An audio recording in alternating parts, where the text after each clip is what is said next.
This is Democracy Now! I'm Amy Goodman. President Trump signed 2 executive orders last week to facilitate the approval of pipeline projects at a federal level, limiting states' ability to regulate such projects.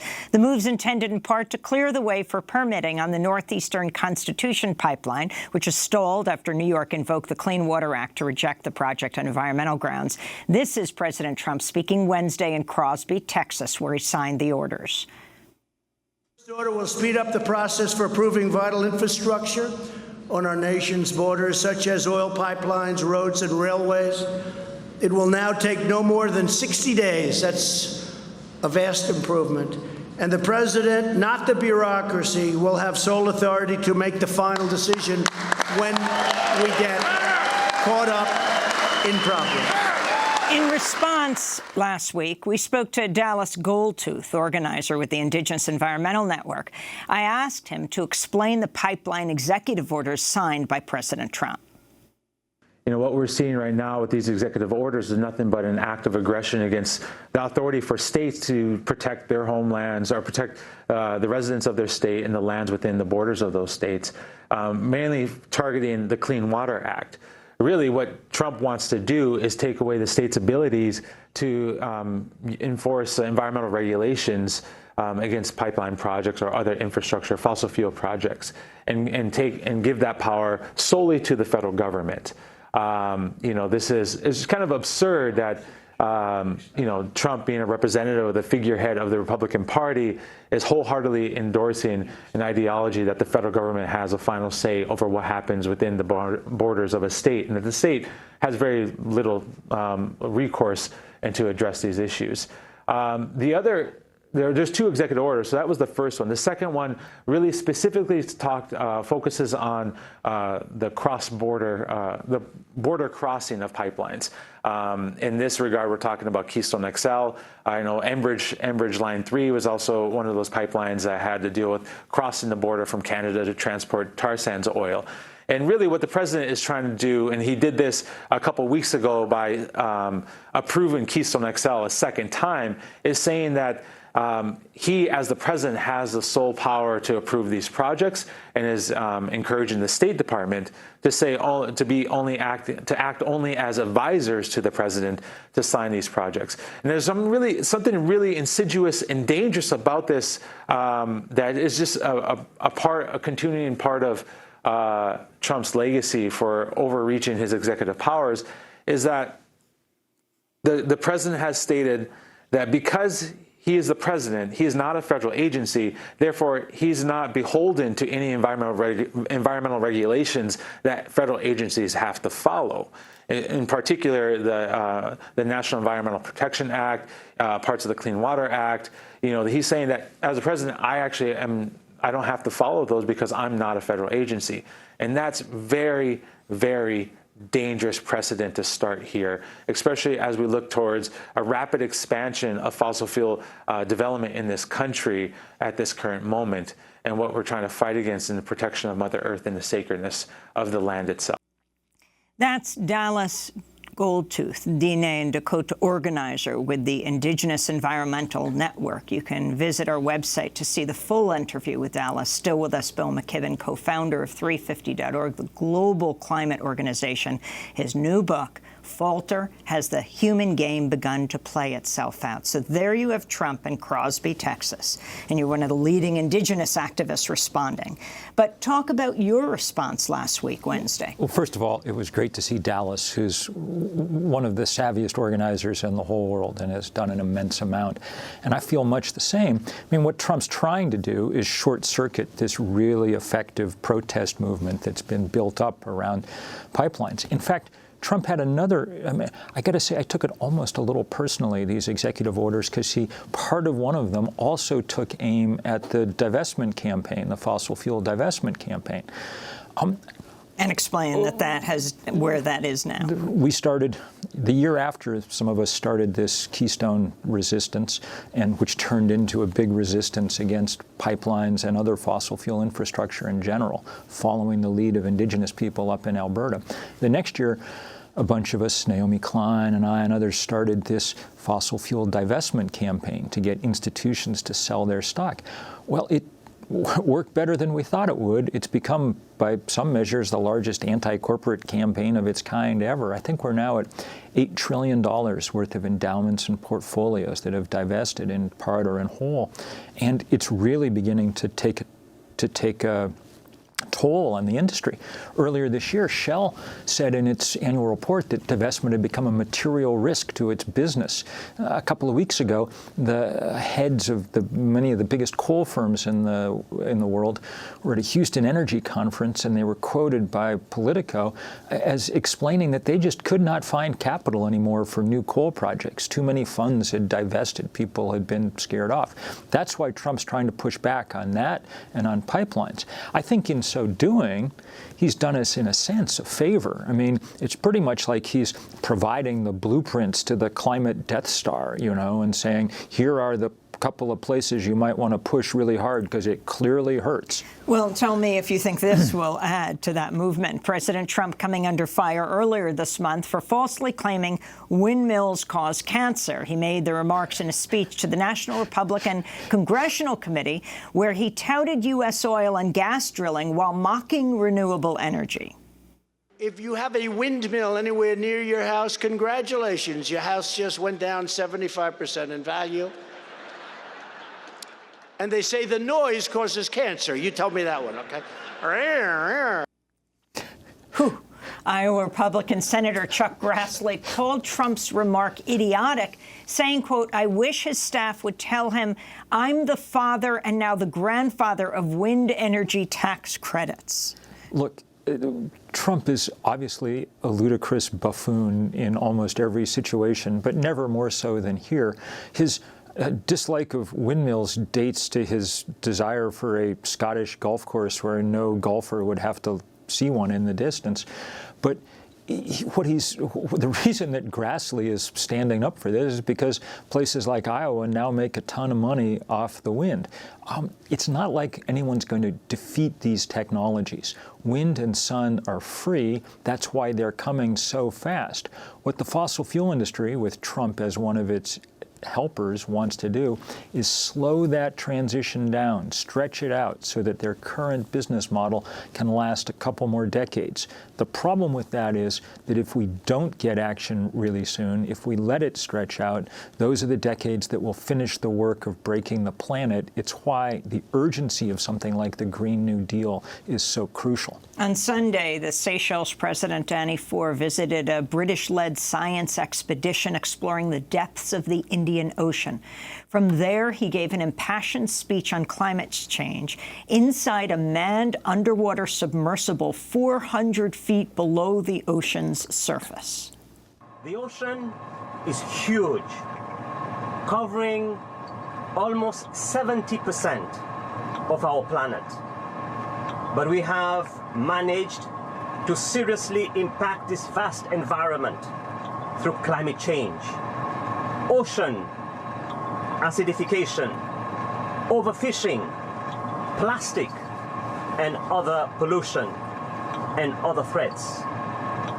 From this depth, I can see the incredible wildlife that needs our protection and the consequences of damaging this huge ecosystem that has existed for millennia. We must act accordingly. This issue is bigger than all of us, and we cannot wait for the next generation to solve it. We are running out of excuses to not take action and running out of time. That's Seychelles President Danny Four again, speaking 400 feet below the Indian Ocean's surface. Bill. It reminds me so much of watching Mohammed Nasheed from the Maldives take his whole cabinet down in scuba gear for a cabinet meeting to send the UN a decade ago a message that we had to get back to 350 parts per million. It is now, at this point, the leadership of those most vulnerable states, the low-lying island states, places like Bangladesh, they are, the hair on fire is much too subtle an understatement. They understand that the absolute survival of the places where they live and the oceans around them is now at stake.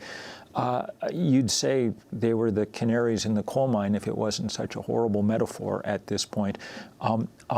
They're on the cutting edge, and remember that it's their citizens who are really on the forefront of this movement everywhere. I dedicate this new book to our colleague Kareti Tiamalu in Fiji, who was one of the greatest activists we ever met, the Pacific Climate Warriors.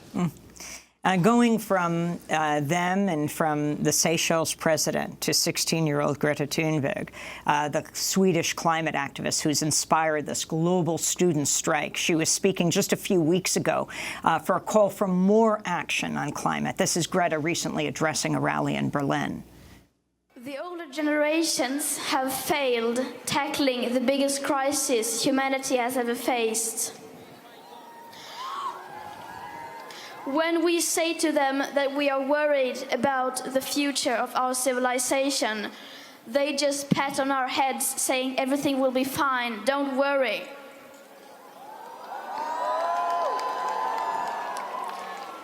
But we should worry, we should panic. And by panic, I don't mean running around screaming. By panic, I mean stepping out of our comfort zones. So that's Greta Thunberg. She was speaking in Berlin when she first did her vigil alone for 3 weeks in front of the Swedish parliament, and MPs were saying to her, go to school. She said, we have done our homework, and that's why I'm here. She's an amazing force. I mean, her basic point is if governments can't be bothered to prepare the world for climate change, it's a little rich to demand that I sit in school all day preparing myself for the future. And it's a message that's amplified and resonated. There were millions of school children out on March 15th, and now it's time for adults to heed the call. Those kids were saying in one rally after another, we need adults backing us up. Watch over the next few months as people try to organize the adult equivalent of those strikes, getting people out of their businesses for a day at a time. Because if you think about it, I mean, they're disrupting education as usual. We need to disrupt business as usual because it's business as usual, literally, that's doing us in. It's the fact that we just keep going on, doing what we're doing, not changing in any dramatic way at a moment when the world demands transformation.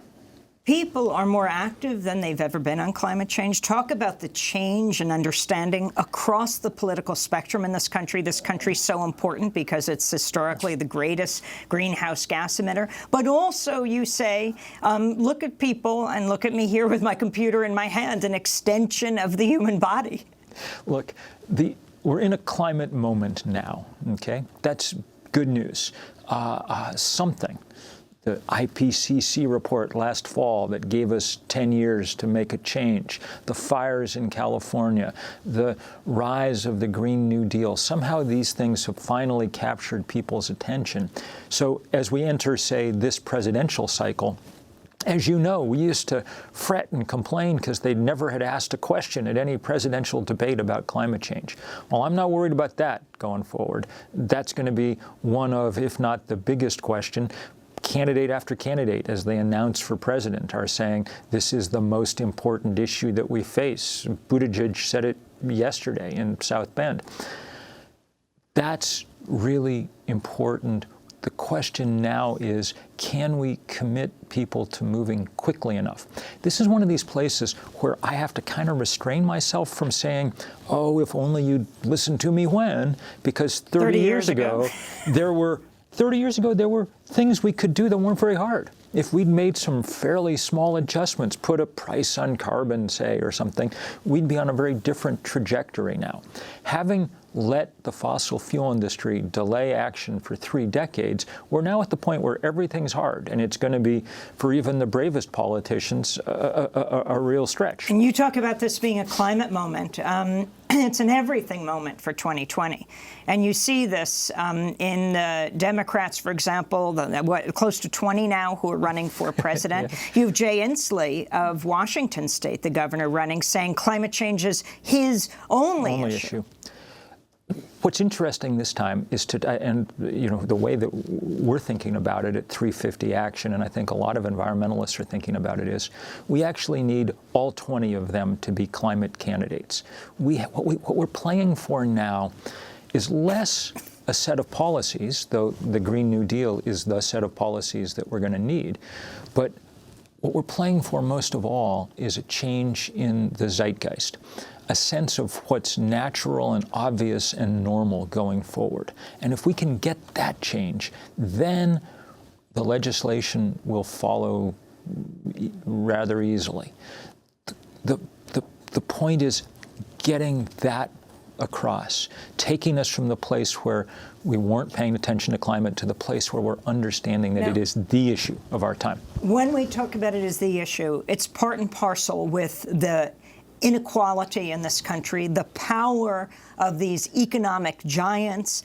You have, for example, Chase, Seattle activists recently rallying against Chase Bank's alleged of their investments in fossil fuels. They shut down 44 branches last week. And then talk about J.P. Morgan, Wells Fargo, their response to all of this. So the financial community, we really need them to step up. Most of them have issued reports announcing that they care about climate change, but they keep the money spigot open for the fossil fuel industry. That's why people are able to build pipelines, because people keep lending them money. And so increasingly, there's pressure on the banking sector, and the other place we are going to see more and more of it is pressure on the insurance sector. They have more money than anybody, and they should know better. They're the ones with the actuarial tables demonstrating just what hot water we're in, and yet they continue to lend money to the fossil fuel industry too. The pressure on these guys to stop and change their ways is only going to grow more intense. Look, this whole complex of the fossil fuel industry and the financiers who back them, they're the Philip Morris of today.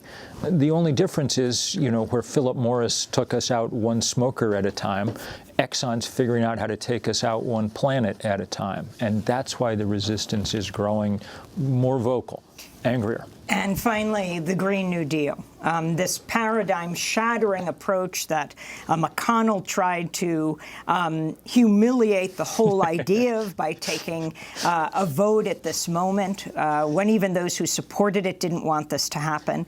The power of this new Congress, people like Alexandria Ocasio-Cortez, and what the Green New Deal means to you. Well, partly it's great personal appreciation, because the kids who are doing it, this Sunrise movement, which is a wonderful outfit, an awful lot of them, maybe most of them, cut their teeth on college campuses as part of this divestment movement. And it's a reminder of how movements grow. But now they've introduced this legislation that is the first time we've had an answer to climate change that's on the same scale as the problem itself. That's why it's important. It gets the scale right, and it understands that at this point we have to address it alongside inequality, alongside the economic insecurity that people suffer from. That this is an enormous crisis, but also an opportunity to remake not just a broken planet, but a broken society. Bill McKibben, co-founder of 350.org, his new book, Falter, Has the Human Game Begun to Play Itself Out? We'll do part 2 of this discussion and really look at artificial intelligence and why that is so significant to him, the threat he is talking about. And we're going to post online at democracynow.org. When we come back, we'll speak with investigative reporter Alan Nairn in Indonesia on the elections that are taking place there and what he has discovered about one of the leading presidential candidates, Prabowo, his plans to make mass arrests of political opponents. Stay with us.